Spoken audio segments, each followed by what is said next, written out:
can you hear in the back? Because that's where he used to sit. I was never in class. So, so I'm not going to ask if you can hear it at the back.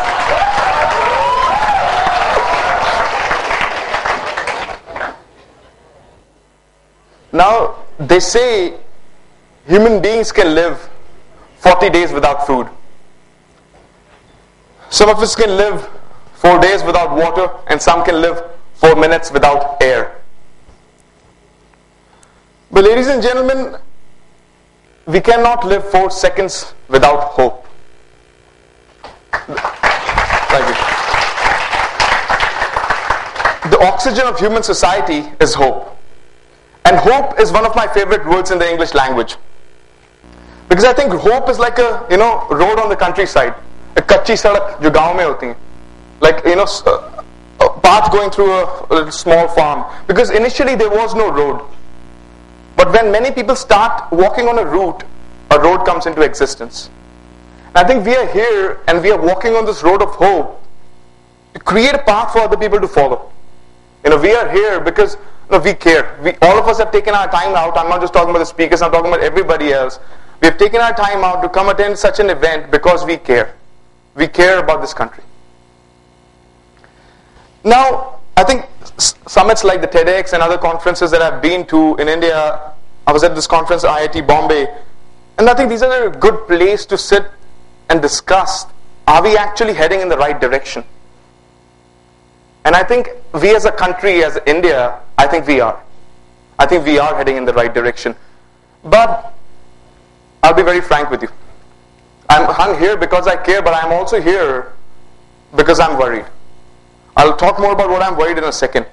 There was about a year or so ago, I was reading this book. At the back of the book had this quote, an African quote. And it said, why is this moving ahead? Yes, anyways. So it said, if you want to go fast, go alone. But if you want to go far, you have to go together. Thank you. And I think we as a country need to go far, as India.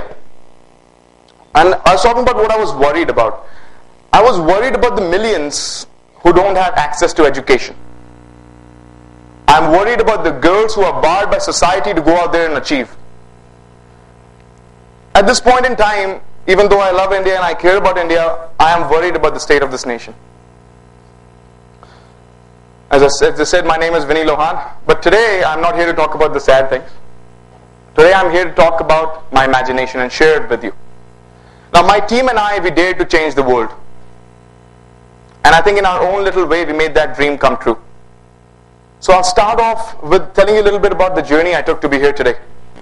Now, we took part in 2009 in this competition called Microsoft Imagine Cup. Now, Imagine Cup is the world's biggest technology competition. Each year, 325,000 students take part in this competition, 69 countries. I think this year the number is going to be 375,000 students. The number keeps on going up, more countries keep on coming in. And the theme of this competition is use technology to solve the world's toughest issues. As simple as that. They leave it quite open. So your imagination is the only barrier. Now, each year, different countries have their local finals. In New Zealand, I think 300 teams competed, and every country sends one team to represent at the World Finals, where the best of the best come. It was amazing to be there. So I'm going to talk a bit about Imagine Cup first. Now, we wanted to target the problem of illiteracy, because my father was in the Indian Army. He retired as a colonel, and we moved to New Zealand in 2001 or 2, I think, somewhere around that time. But I traveled around India a lot. Assam, Jammu Kashmir, down south, Rajasthan. And what I saw was that I think the only limiting factor in India was the problem of illiteracy. I think that's the only thing that holds us back in many cases. And I like what President Obama said. He was giving the State of the Nation speech a while ago, and he said, countries that out-educate us today will out-compete us tomorrow. And I think that lies true about every nation. So we have to put a lot of emphasis on providing the amount of education needed for the children. Now I'm going to cover these main 3 points basically. The problem of illiteracy, what the world is doing and what we are doing. I'm going to break it down to simple things. And I think in terms of the problem, half of the 2.4 billion children worldwide are inadequately educated or receive no education at all. That's a huge problem. Now what the world currently is doing is these two organizations called One Laptop Per Child, OLPC, and the Intel Classmate PC. Now these people deploy very cheap laptops for education in the developing world. Now when we started in the competition, we had one thing in mind, one rule, that we are not going to go out there and just create another organization which does something that a lot of other people are doing. We didn't want to reinvent the wheel, as they say. We wanted to find, well, where is the bottleneck? Is there somebody out there who's doing amazing work, but there's one little thing that is not helping them achieve the amount of effect that they can? And that's how we started. We saw that OLPC and Intel Classmate PC are doing amazing jobs. Currently, I think they're deployed 3.2 million laptops all over the world. They're planning to deploy 35 million laptops in the next 5 years. But most of these laptops are going into areas that don't have internet. No broadband, 3G, no connectivity. Some of them don't have power lines. So these laptops work from solar power, hand crank and whatnot. But there is no connectivity. And in areas that the connectivity is slowly coming, it's too expensive. People can't afford it. I can't afford 3G technology in Mumbai. That's how expensive it has become these days. So these laptops are digitally disconnected. And that was a problem we knew we wanted to solve. Because we knew amazing work is being happening, can achieve a huge impact. What's the problem? Connectivity. So then we started thinking as engineers, what's the solution? How can we do this? And I, as an engineer, I'm a big fan of reverse engineering. Find out, start from the end. So I started from the end saying, well, what do they already have? I knew that they have radio. Radio is everywhere. 95% of India has coverage with radio. South America, Peru, Africa, they all have radio. Because they're dependent on radio for their information, entertainment, news, whatever it be. So radio was everywhere. So that's exactly what we did. We knew that radio is available, it's reliable, it's free to receive at no infrastructure cost, because I'm not a big fan of governments. Governments take a lot of time to do things. And the more you have to depend on the government, the less chance. It's a inversely proportional relationship of your project succeeding and the dependence of the government. I hope no government person is listening to this. Because I have to pitch them for money. Okay, so at the receiving end, what we did was we knew that they already had the laptops. So we wanted to keep the system as hardware independent as possible. Let's not ask them to buy anything. We knew that the computers, you can't read the font, but the font says all that is needed is a microphone input. So we take a radio, take a piece of wire, plug it into the headphone, plug it into the microphone. I think we can switch to the video for a second. Then I'll explain a bit. Because I was going to do a live demo for you guys, but there was a radio toolkit I created, which is illegal in India, because you need a radio license to transmit, and I didn't want to get into legal trouble, so I'll switch to video, hopefully.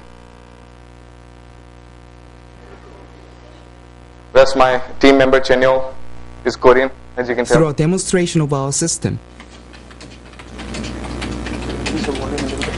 Here, we can see Dr. Bernard Gilliman, a teacher, creating a document which is intended to raise awareness about HIV. Any teacher, NGO, or a member from a Ministry of Education can create a document to be published. Or they can select a pre-made tutorial from the One Beep website. Our website looks a lot better now. The old one. Now that Dr. Gilliman has the file he'd like to send, he then uses One Beep Publisher to convert the document into audio for sending. Once navigated to and selected, the contents of the chosen document are displayed in the preview window. When Dr. Gilliman is happy with the document, he simply clicks the Publish button and the process begins. The document is now broken down into its binary data, and using our own algorithm, it is mapped into an audio format which can be sent over any radio network. Once complete, the file can be saved and sent to a transmitting station all ready to be played. At the broadcaster end, all that is needed is a way to play this audio file. Here you can see the broadcaster preparing the file which will be played over the FM or AM network.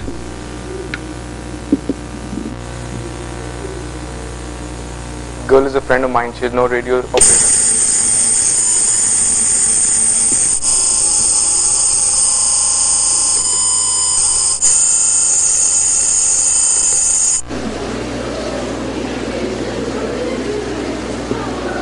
We are now at the receiving end with Mayank.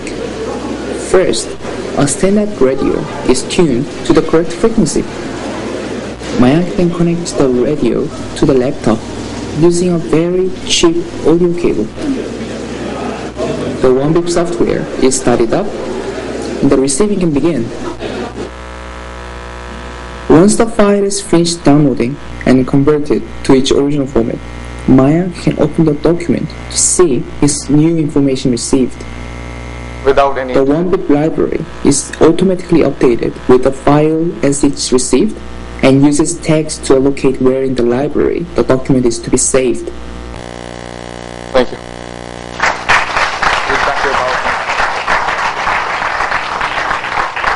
So I'll explain it briefly, because usually I'm giving a business sort of a presentation, so I never get into the engineering of it. I'm glad I'm presenting at an engineering college so I can talk about the engineering of it. Because the moment I mention binary or data, everybody's like, oh, don't talk about that. So I'm going to talk about that now. So let's say we have a binary file, or let's say we have a document, Word document, a PDF. So a computer doesn't know the difference between a music file, a video, a book, a software. It's all zeros and ones. So we take those zeros and ones and we break them down, and using our algorithm we convert those zeros and ones and map it into an audio file that you can play over the radio, as you saw. And you can play that file over the radio at the and then you can take it to the broadcaster station, broadcast it. And the beauty of it is, internet is one-to-one. Broadcast is one-to-many. One radio, 5,000 laptops updated in a minute. So what you're looking at the receiving end, all you need is that radio which is already there, laptop which is already there. You need that 10-cent piece of wire. And the thing is, most of these laptops can talk to each other. They have Wi-Fi inbuilt. So in one class, only one laptop needs to download a file and then distribute it to the rest. So what you can say is, let's say different frequencies which are transmitting different things. You leave it, the software is smart enough to start in the background, downloads the file, you can be doing whatever you want to do. And the video I showed you was created 2 years ago. This was just text files. Now we can transmit anything. You want to update the laptop, we can update the laptop for you. So this is what the website looks now. I had to put that in there so I save some grace. I don't know how that got in there, but that's after we won Imagine Cup in New Zealand. We'll move on. Thank you. Now I'll go through something very quickly. Now this is, I was invited by the King of Qatar to speak at the World Innovation Summit in Education. This was in Doha. Now this was along with the CEO of Microsoft, Mr. Steve Ballmer, in Seattle, Poland. We presented in France, Rome. That's me again. And this was my favorite presentation. We gave a presentation to 20,000 people in a stadium.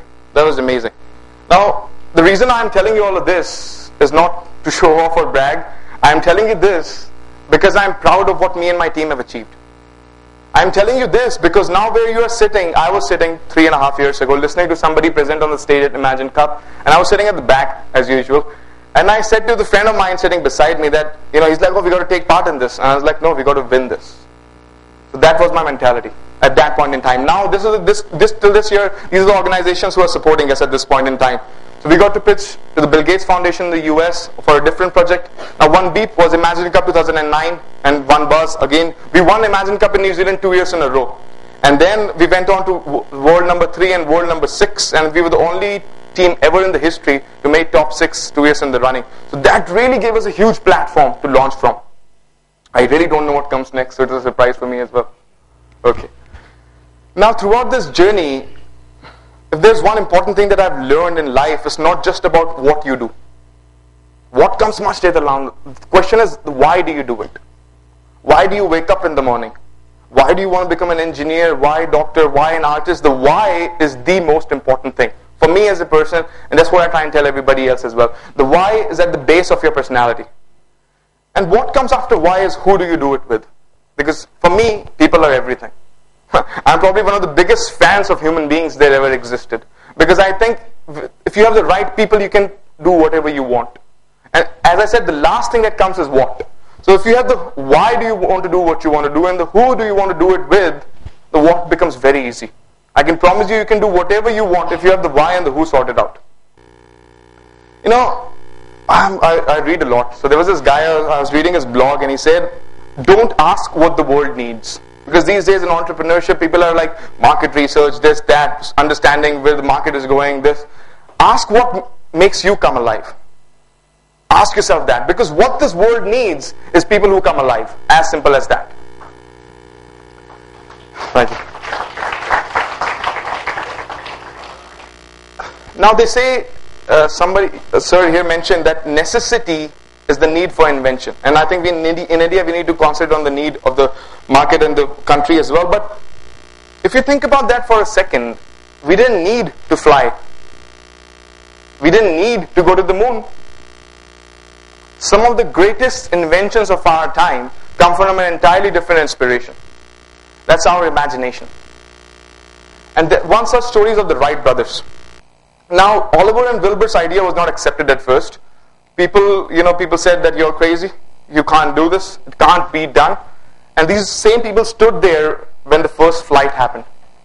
Now, their idea was not embraced at first, but the thing is, they didn't care. For them, they had a single target. As Major D.P. Singh said, he had a single goal. These people had a single goal: we are going to fly. As simple as that. Now, second is, there were no big pools of money. These days, most of the entrepreneurs say, oh, funding isn't available. VCs aren't listening, angel investors aren't investing. Well, these people had nothing. They had, I think, a cycle shop. And there were no big pools of money, but this didn't stop them. Now, this is my favorite. This has never been done before. I like doing things that have never been done before. So did these guys. And most people think, well, this has not been done before, we shouldn't be doing it. But these guys said, well, this has not been done before, this is what we should do. That mindset is very important. Lots of people have mind, but they don't have mindset. And these people had mindset. And I think this one, as engineers, we can appreciate making a small project run is havoc. Like I was mentioning to a few of our friends outside that just before a project was supposed to end, I was knocking on everybody's door, please help me. I don't know how to do this. And these people created a way to fly. So the engineering failed over and over again, but one thing didn't fail. That was their persistence. They were very persistent people. And they flew. They flew. They were the first people in the world to fly. And they didn't need a pilot's license. Because these days